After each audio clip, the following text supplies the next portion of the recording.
Open up your Bible to Genesis. We're going over chapter 23. If you haven't read that yet, pause here, read first, and then come back and we can take notes. Genesis 23 is about Sarah's death and burial. She dies in Hebron, and Abraham mourns her really openly. It literally says he weeps for her, which I think is important to notice because the Bible doesn't avoid grief at all. And then most of the chapter is Abraham negotiating burial space with the Hittites. The conversation goes back and forth for a while because in that culture, there was a lot of formality between these kind of agreements. And Abraham insists on paying the full price of the land instead of just taking it.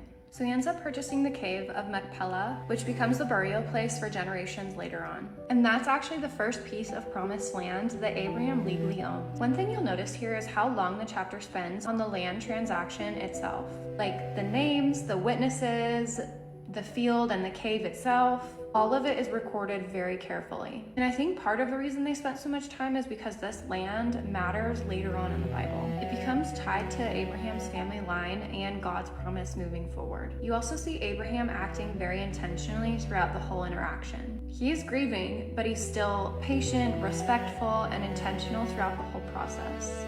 And there's kind of this strange tension throughout the whole chapter where the promise is real, but Abraham is still living like a foreigner in the land. I think this chapter is a very good reminder that faith and grief can both exist in a very natural way. Abraham isn't emotionless here. He mourns deeply and still continues forward.